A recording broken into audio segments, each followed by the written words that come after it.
Bonjour à vous qui venez de lancer cet épisode de podcast et surtout bienvenue dans les Aventures Méditatives, votre podcast pour s'évader sans avoir à faire des kilomètres et découvrir la méditation autrement.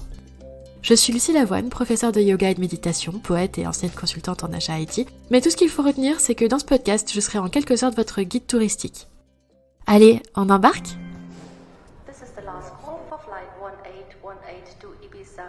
L'épisode que vous venez de démarrer est un épisode de type aventure méditative.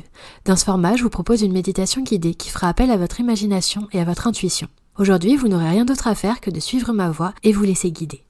Une semaine sur deux, vous retrouverez un épisode de type aventure voyage pour partir en vacances instantanément dans toutes sortes de destinations ou aventure pop culture pour plonger dans vos univers préférés comme Harry Potter, la Star Academy, Disney ou bien d'autres encore. Je préfère vous prévenir avant qu'on débute. Si vous n'êtes pas en condition de faire une vraie pause là tout de suite maintenant pour vivre une méditation guidée, ce n'est peut-être pas le type d'épisode qu'il vous faut. Dans ce cas, lancez plutôt un épisode de type confidence méditative, où mes invités viennent nous raconter toutes leurs expériences de conscience modifiée. Leurs histoires sont vraiment croustillantes, je suis sûre que vous allez adorer. Allez, si vous êtes prêts, revenons-en à notre méditation. Aujourd'hui, j'ai envie de vous proposer une aventure voyage très particulière. Je vous invite à ce qu'on prenne ensemble, avec notre imagination, le Transsibérien.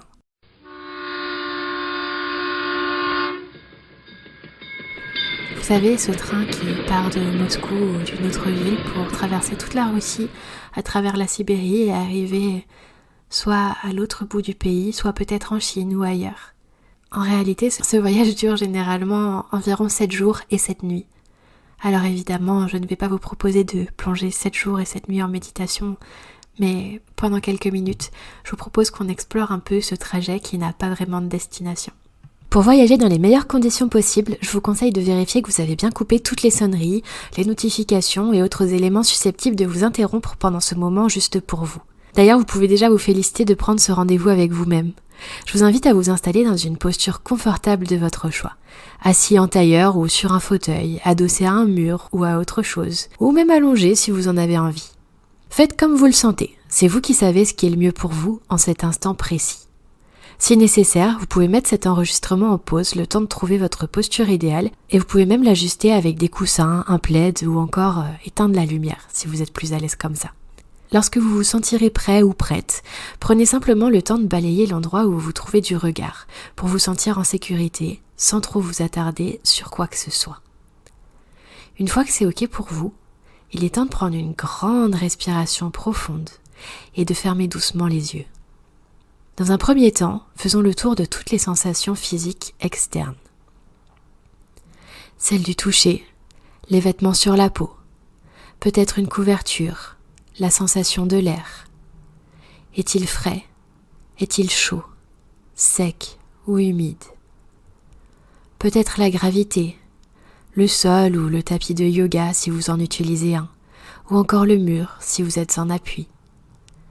Prenez le temps d'identifier toutes ces sensations, sans jugement, et de les laisser une à une s'évaporer tranquillement, comme si elles ne formaient plus qu'un nuage qui s'en va au loin.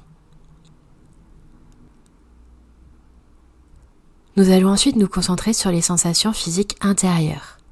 Il s'agit simplement de les reconnaître, peut-être de les remercier pour les informations qu'elles nous apportent, sans intellectualiser, et de les laisser couler comme si elles flottaient, et s'éloignait de plus en plus, une à une, du sommet de la tête jusqu'au bout de chaque orteil, ou l'inverse, si cela vous vient autrement.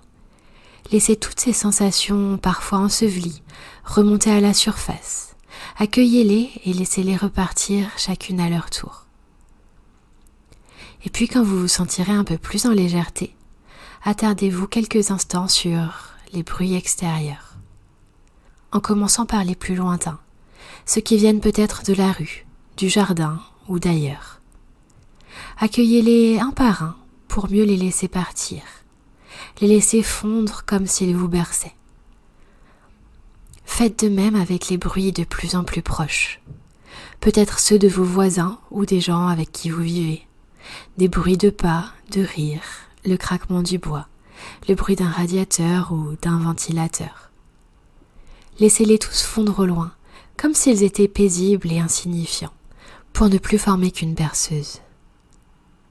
Il y a peut-être aussi des bruits liés à votre corps, des bruits de micro-mouvements, peut-être du ventre, de la respiration, ou d'autres choses encore.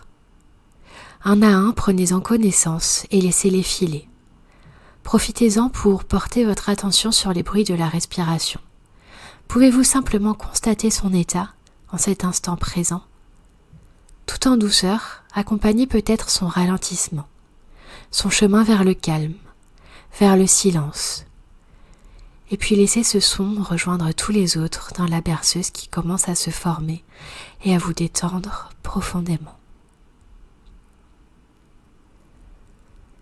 Les prochains bruits sur lesquels je vous invite à vous concentrer sont ceux de l'intérieur, le bruit de vos pensées. Comme vous l'avez fait pour toutes les sensations et les autres bruits, prenez le temps d'accueillir chacune de vos pensées, sans jugement, et de les laisser disparaître paisiblement. À tout moment pendant les instants de méditation, si des pensées s'incrustent au voyage, c'est complètement ok. Laissez-les être et laissez-les partir, aussi simplement qu'elles sont arrivées. Le plus important sera toujours le moment où vous prenez conscience de leur retour pour mieux vous connecter au moment présent et revenir à votre méditation. Continuez de laisser filer les pensées qui peuvent encore être présentes. Je te vois, merci, bonne route. C'est ce que vous pouvez leur dire, un peu comme à des oiseaux qu'on libère et qui partent vers d'autres horizons. Et puis quand vous le sentez, je vous invite à vous concentrer sur 2 points de votre corps. Le cœur et l'espace entre les sourcils, celui du 3e œil si vous voulez l'imaginer comme ça.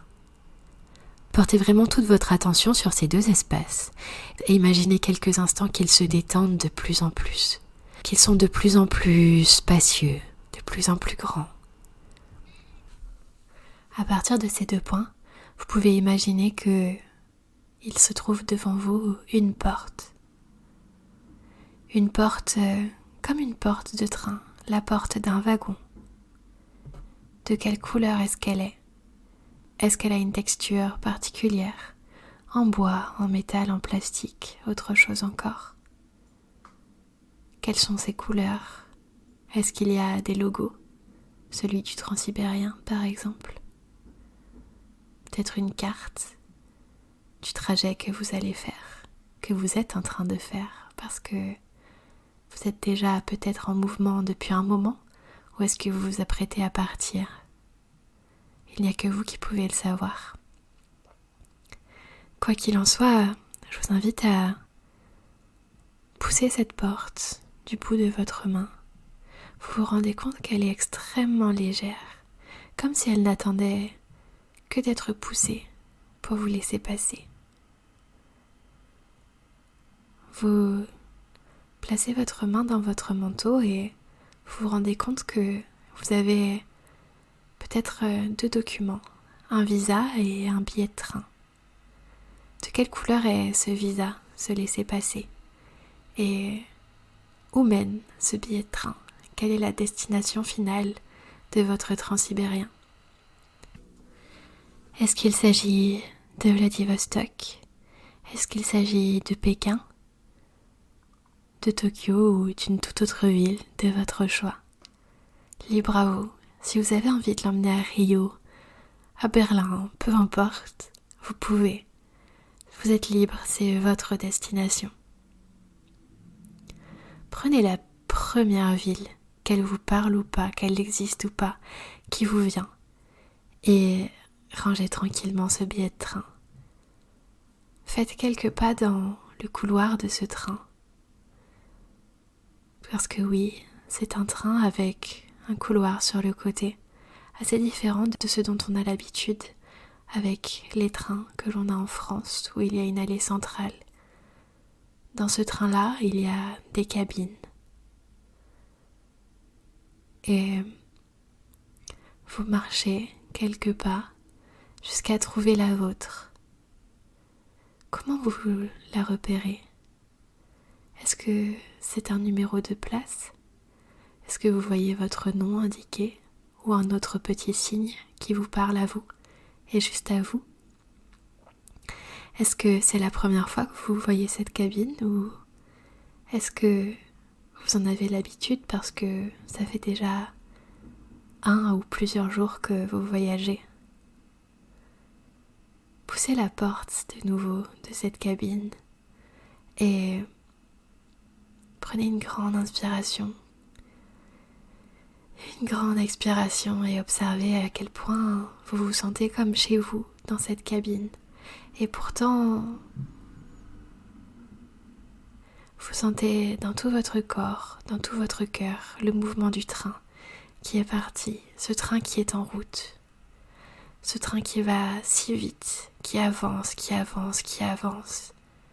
Et pourtant, vous n'avez aucun mal à tenir en équilibre, mais vous ressentez ce mouvement continu.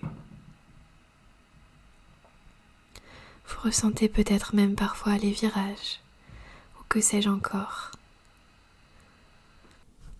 Et puis, vous observez dans cette cabine, quelle est la couleur des sièges? Est-ce que vous les trouvez confortables? Ou est-ce que vous avez posé votre valise? Et vous voyez sur la table, au milieu entre les deux rangées de sièges, qu'il y a une lettre posée là. Une lettre qui, malgré le mouvement du train, ne bouge pas. Vous l'attrapez ou vous saisissez ce petit rectangle de papier. Et avant même de l'ouvrir, vous prenez simplement le temps de regarder par la fenêtre. Est-ce que vous voyez défiler les paysages de Sibérie, d'hiver ou d'été? Sont-ils couverts de neige ou verdoyants? À quoi ressemble-t-il exactement? Il n'y a que vous qui pouvez le savoir. Est-ce qu'il y a peut-être des villages, des villes, des gens ou simplement de la nature? Est-ce qu'il y a peut-être des animaux ou autre chose? C'est votre voyage, c'est vous qui savez. Pour en revenir à cette lettre, voyez qu'elle porte sur l'avant votre nom. Vous la retournez et là où l'on écrit d'habitude le nom des expéditeurs, se trouve le nom d'une personne qui a peut-être fait ce voyage avant vous, ou que vous n'avez pas vu depuis longtemps, ou simplement avec qui vous avez partagé un bout de chemin et qui s'en est allé. C'est à vous de voir, en fonction de l'émotion qui vous vient, pendant que vous pensez à cette personne. D'ailleurs, est-ce qu'elle est inconnue? Est-ce que vous la connaissez personnellement? Ou est-ce qu'il s'agit de quelqu'un que vous admirez, de quelqu'un que vous ne connaissez pas, de quelqu'un qui vous est cher? En tous les cas, il y a peut-être une émotion qui monte lorsque vous pensez à cette personne. Et en fonction de cela, sentez-vous libre de lire cette lettre ou de l'ignorer, de ne pas l'ouvrir. Si vous choisissez de l'ignorer, vous pouvez même imaginer que vous la brûlez. Et si vous choisissez de l'ouvrir, alors c'est le moment d'imaginer ce qui pourrait y être écrit. Peut-être imaginer la forme des lettres, de ce qui est écrit, la tournure des phrases, ce que cette personne aurait envie de vous transmettre, de vous faire savoir, de vous faire partager. Quel type de mots est-ce qu'il y a glissé? C'est certainement une lettre très courte ou peut-être une lettre très longue. Dans tous les cas, c'est vous qui savez. Prenez le temps de lire cette lettre tranquillement à votre rythme et de savourer l'effet qu'elle vous fait, les émotions qu'elle vous procure. Est-ce que ça vous fait chaud au cœur? Est-ce que ça vous brise un peu le cœur? Toutes ces émotions sont ok.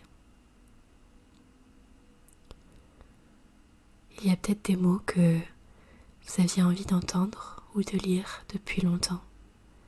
Des mots qui sont peut-être rassurants ou inquiétants. C'est votre expérience, c'est vous qui savez. Quand vous êtes prêt, vous pourrez tranquillement replier cette lettre et vous rasseoir tranquillement dans ce train, en imaginant que vous vous laissez bercer par le mouvement du train.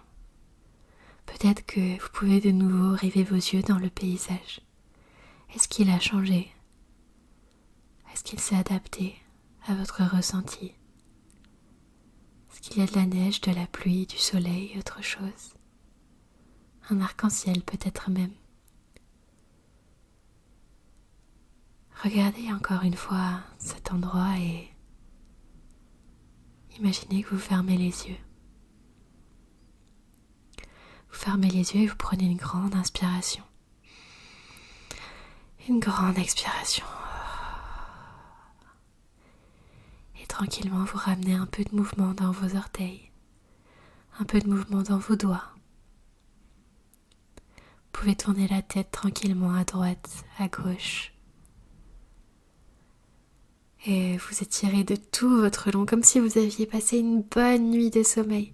Un sommeil merveilleux avec des rêves tout doux, dans des draps soyeux.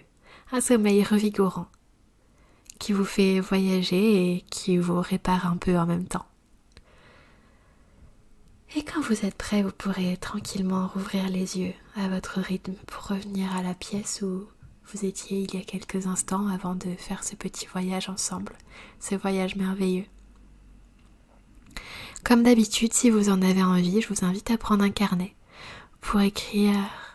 Cette fois-ci, je vous propose à la fois de dessiner l'itinéraire que vous avez fait ou que vous avez envie de faire. Et ensuite, pendant quelques pages, d'écrire, sur 3 pages, avec un chronomètre, sans réfléchir, pendant 5 ou 10 minutes, une réponse à cette lettre que vous avez reçue. Juste ça. Tout simplement. Si vous avez aimé cette méditation, je vous propose de la partager à quelqu'un à qui elle ferait du bien, peut-être même à la personne que vous avez envisagée pendant cette méditation. Vous pouvez aussi la partager sur les réseaux sociaux, lui mettre un super commentaire sur les plateformes de podcast, lui mettre 5 étoiles, lui mettre un like, tout ça, ça serait génial, ça me ferait énormément plaisir, sachant que ça récompense vraiment mon travail de faire ça, donc merci. N'oubliez pas aussi de vous abonner sur votre plateforme de podcast préférée ou sur YouTube pour ne pas manquer les prochaines méditations. Merci infiniment d'avoir médité ensemble et bravo à vous. C'était Lucie Lavoine, à très vite pour de nouvelles aventures méditatives.